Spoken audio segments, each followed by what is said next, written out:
Good day everyone, we are the group 7 and we are going to present chapter 6 Rescissible Contracts, article 1380 to article 1389. Article 1380. Contracts are validly agreed upon may be rescinded. Rescissible contracts are those validly agreed because all the essential elements exist and therefore legally effective, but in the cases established by the law, remedy of assistance is granted in the interest of equity. Rescission is an equitable remedy granted by the law to the contracting parties and sometimes even to the third person in order to secure reparation of damages caused them by a valid contract by means of restoration things to their condition prior to the celebration of said contract. Accordingly, when the decree for rescission is handed down, it is the duty of the court to require both parties to surrender that which they have respectively received and to place each other as far as practicable in his original situation. The rescission has the effect of abrogating the contract is all part. Example, Anna sues for the recovery of a parcel of land.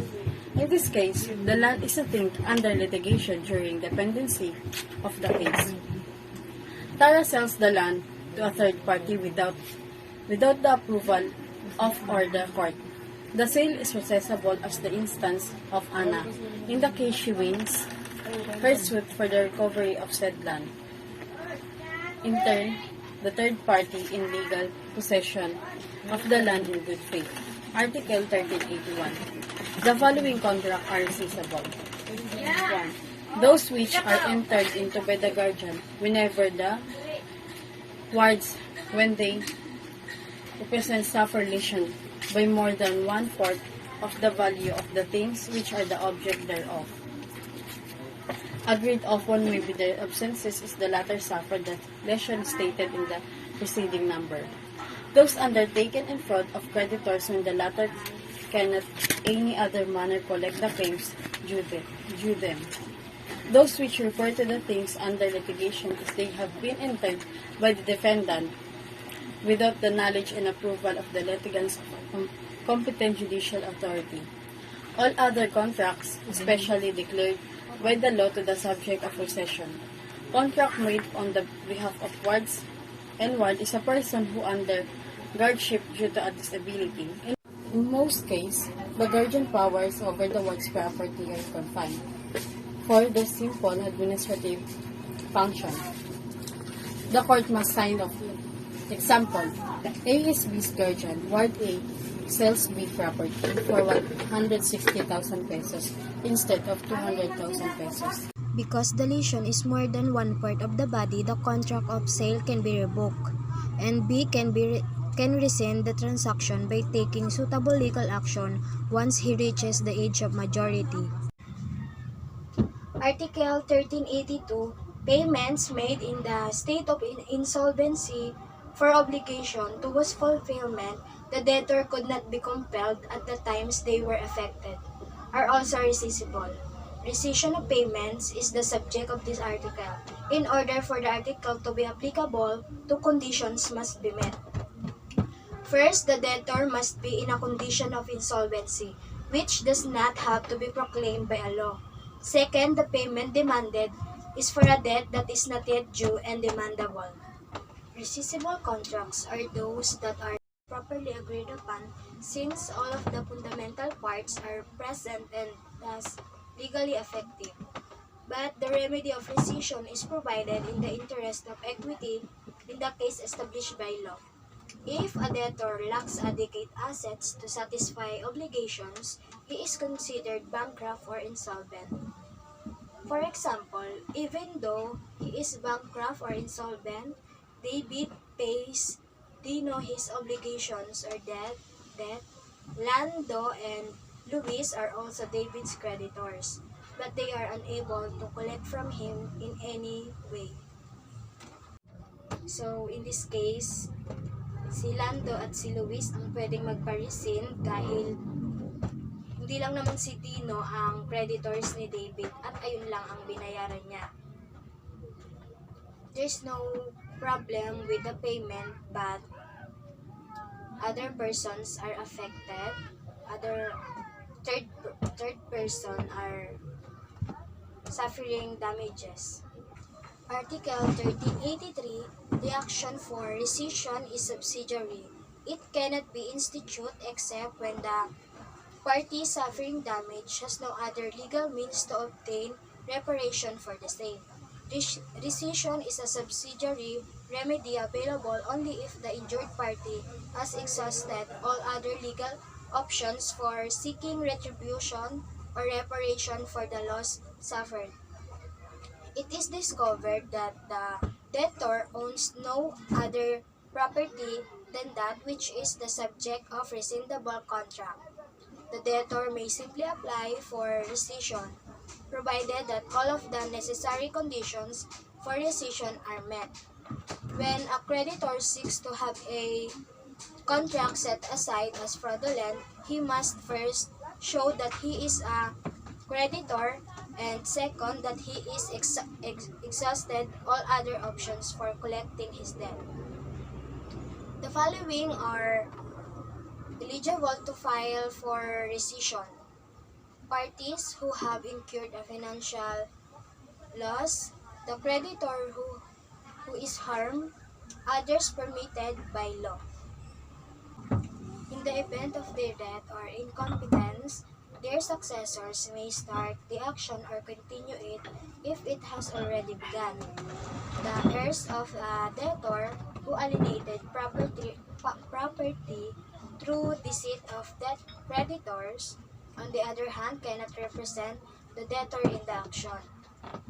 If a deceased person alienated his property during his lifetime with the intent of depriving or lessening the legitimates of his compulsory successors, the latter have the right to revoke the contracts formed for that illegal purpose.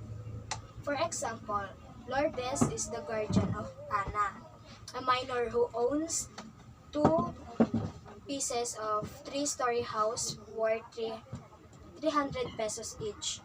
Eman bought the two pieces of the three-story house from Lourdes for 300,000 pesos. So, dapat 600,000 pesos ang dalawang properties. Pero, binenta lang ni Lourdes ng 300 pesos ang dalawang properties. Ang nag-suffered ng lesion ay si Ward, which is si Anna, na ang 1/2 that is more than 1/4 of the value of the thing. In this case, this contract is rescissible, but ano nga ba yung subsidiary? Si Anna, pag nasa legal age na, pwede niyang ipa-rescind yung contract na to. However, decision nga, subsidiary lang. Hindi mo siya pwedeng magawa pag meron kang other options. For example nga, si Eman ay willing naman bayaran yung lesion na 300,000 pesos. So, in this case, hindi na pwedeng ipa-rescind yung contract dahil nga willing naman si Eman na magbayad ng lesion to make a contract not a rescissible. So, pag may other remedies such as this na willing naman magbayad, ang mangyayari, hindi mo nga pwedeng i-invoke ang actions for rescission. Article 1384. Rescission shall be only to the extent necessity to cover the damage caused. Ang pagpapawalang bisa ay dapat lamang na kung kinakailangan na maisama ang pinsala na naging sanhi. Rescission is only for the favor of the plaintiff creditor, not all creditor.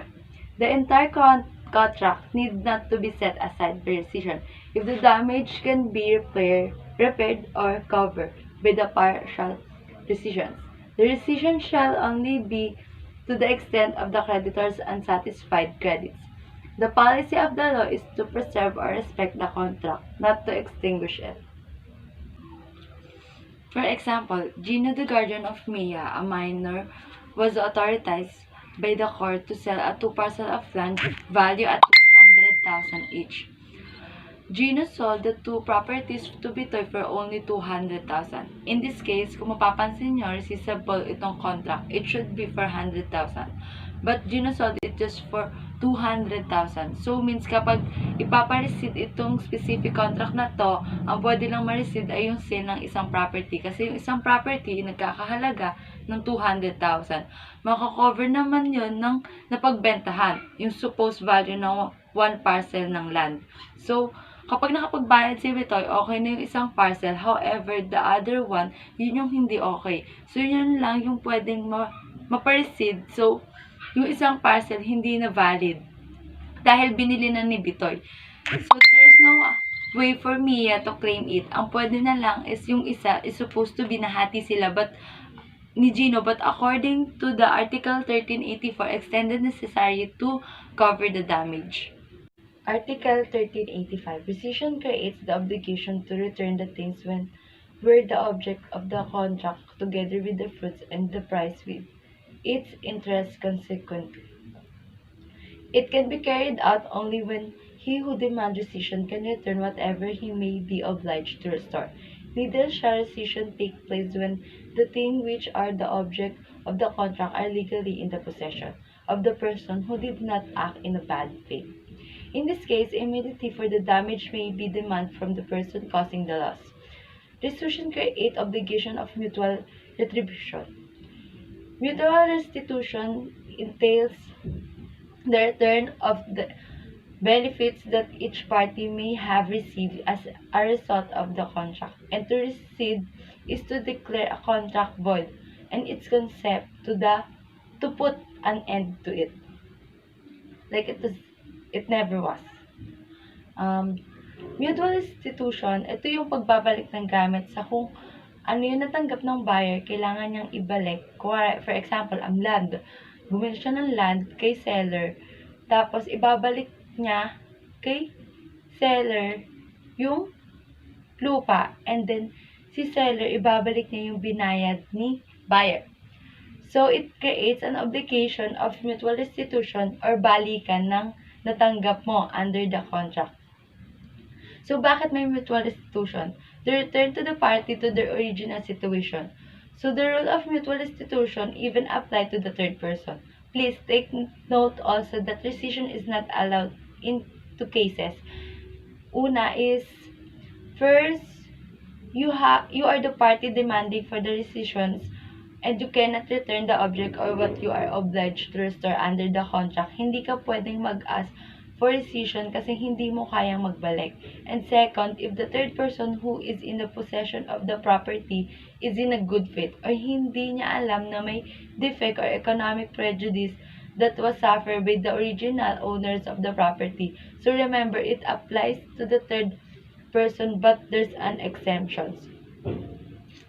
For example, A sold B a piece of land in front of his A's creditor. B took legal possessions if no other means are found to exact the satisfaction of the credits. Owning creditor. May the sale of B be resigned?